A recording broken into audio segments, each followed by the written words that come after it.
Hi, and welcome back to Purposeful Woman podcast. And today we're having a returning guest, Melissa. I really loved our first interview, and she is the founder of Wit and Wire, where she helps online business owners share their expertise, reach new audience, and expand their earning potential through podcasting. Hi, and welcome, Melissa. Hi, so honored to be back. So for those who've listened podcasts, great. But for those who's just tuning in first time, please share with us your story again and how did you start podcasting? Sure. So a few years ago, I got into podcasting after being a longtime teacher. And I'll let people tune into my teaching story a bit in the previous episode where we talked about getting started in podcasting and what I wish I had known when I first got started. But today I run a company called Wit and Wire because after launching my own show and actually going through a few shows, I've now hosted over 100 episodes and they've all been really wonderful in different ways. But I learned so much about the process of podcasting, what it takes to launch a good show, how to grow over time, and how to keep yourself sane. So now that's what I do at Wit and Wire. I share online courses that help other podcasters do the same, no matter what topic. And I've had students in everything from witchcraft to marketing to motherhood to traveling performers. So I really do believe that you can start and grow a podcast about anything. I love that. And you can always go back and to listen to first episode with Melissa. It's a purposefulday.com/episode 84. That is her first episode. You can always, it's awesome tips on how to start and where to focus on so you don't get caught up on those tasks that are not productive for you to launch the podcast. And today we're going to talk more about monetizing. So Melissa, tell us how can you monetize and what is the way to monetize? Let's speak about first, what is the ways? So, this is something I feel really strongly about where I see in 2021 and moving forward a shift. Where in the past, when somebody said, how can I monetize my podcast? They're really asking me, how can I get sponsors? And the thing with sponsorship is that you can earn money that way, but you do need a fairly sizable audience because sponsors pay based on how many listeners you have. So, maybe you've heard you need 1,000, even 5,000 or more downloads per episode or listens to make money through sponsorship. And I do think that's true. You can get sponsors when you're smaller, but instead, I want to encourage you to change your thinking. So, if you have a newer or a smaller show, instead of asking yourself, how can I treat my podcast as a product? How can I get paid to create the podcast via sponsorship? Instead, to start to think about your podcast as more of a marketing channel. This is the channel where you're nurturing your relationships with your listeners. You're getting to build up that foundational understanding of who you are and what you do. And then there are a few other ways that you can earn money as a podcaster. So, first up, you can be an affiliate or a referral partner. So, let's say there's a tool that you love, an online business tool that you love. You can talk about that on your podcast. Or maybe there's a physical product, a candle, something that lights up your workspace. You can have really anything physical or digital. You can become an affiliate for that company and you can get paid based on how many people you refer. So that's one strategy that you don't need any approval to do. A lot of them just have a link in the footer to apply to the program. You can get started right away. Second of all, you can sell merchandise.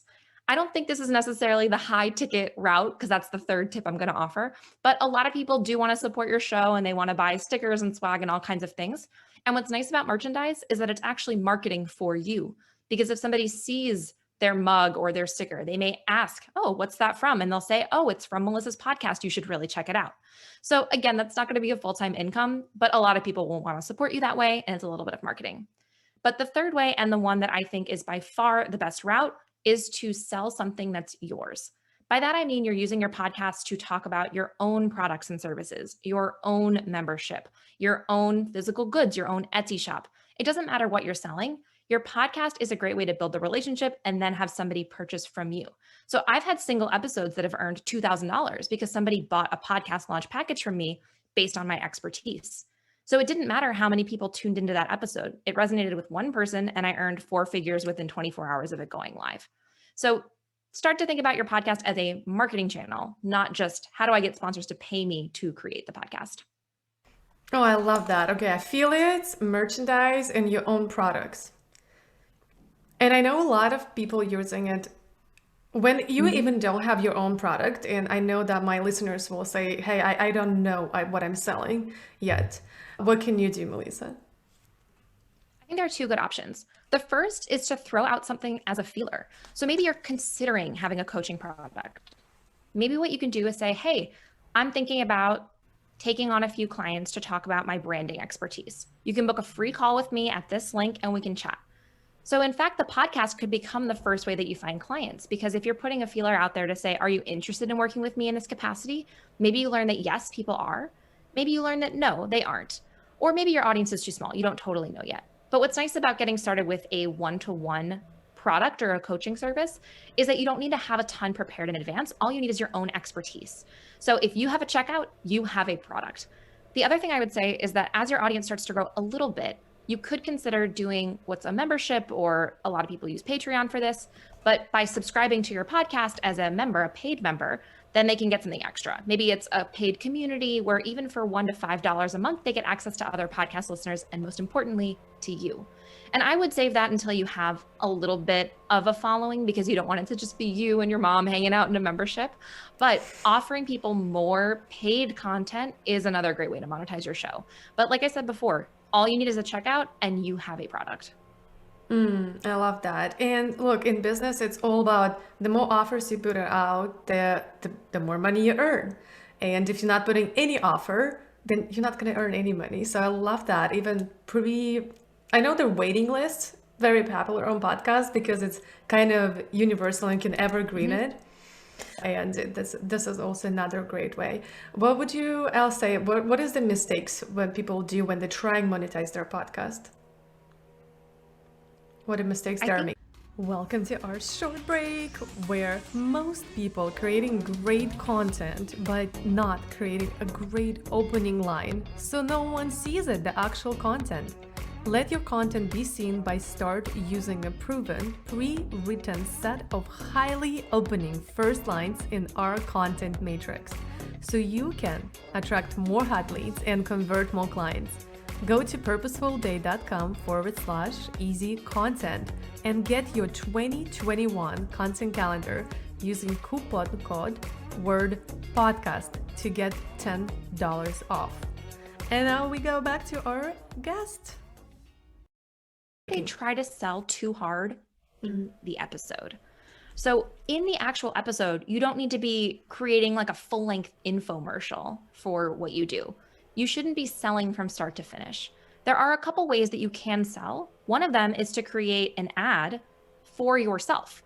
Instead of giving that space to somebody else, take a break in the middle and say, after this, we'll resume the interview. But first, I want to tell you about a feature or an opportunity. And then you put an ad in the middle, but you actually talk about your products and your services.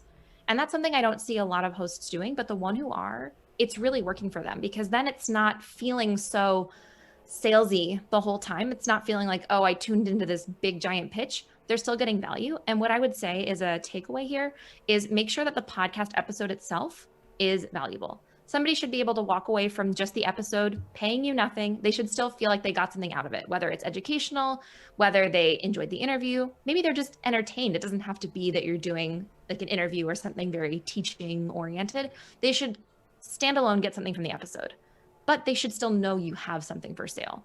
So there's a fine line between the two, I think. So basically you're recording an ad and adding it in the middle of podcast, even though if you do interview with other person. Interesting. I think I've heard that at some podcasts, Yes. but not mostly. So you can put it at the beginning either. Yeah, well, because you were so used to hearing ads for other businesses. And podcast ads are one of the top converting advertising platforms, which is why businesses continue to spend money on them. But you have somebody's attention, they're used to hearing the ad from you. And so that's a great opportunity to sell your own service.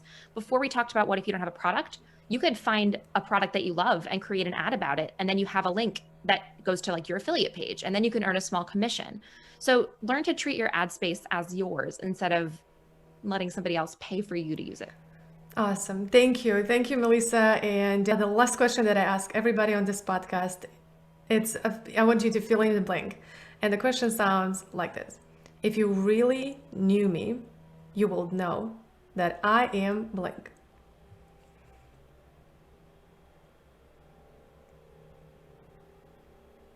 Well, people can listen to the first episode to hear how I answered it previously. But I have a new answer this time, which is that I think people would know and maybe be surprised to know that I'm very introverted.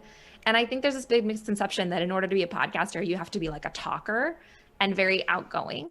But in fact, what I really like about podcasting is that it allows me to get to know people one-on-one if I'm doing an interview, or I love to teach. So I'll do my quick 15-minute episodes on, different lessons. But day to day, I'm a much more introverted person, and I really enjoy the fact that podcasting doesn't require me to be on camera maybe all the time. I like it sometimes, but to me, it feels like a nice way to just kind of share my expertise or get to know somebody without the pressure of also putting video out there. So maybe if you're feeling intimidated, like, oh gosh, how could I be a podcaster? And, this doesn't really come naturally to me. I think you may be surprised by how much you could enjoy just the feeling of having great conversations with other people on your show. Beautiful. Thank you so much. So where can our audience can learn more about you and connect with you? If you're looking for more tips on launching a podcast or building up your existing show, you can find my podcast, Wit and Wire, anywhere you listen to podcasts, or you can find me on Instagram at Wit and Wire.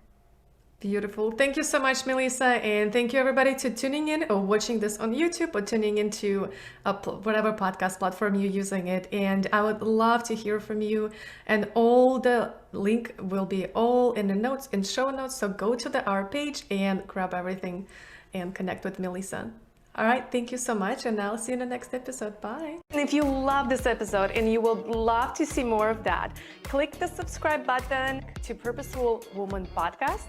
And don't forget to text us to stay in tune with the Purposeful community for awesome tricks by texting to number +1 401 399 4105. And we will link descriptions in the episode to all of that we mentioned today. Bye. Turn your one day to day one with a purposeful day.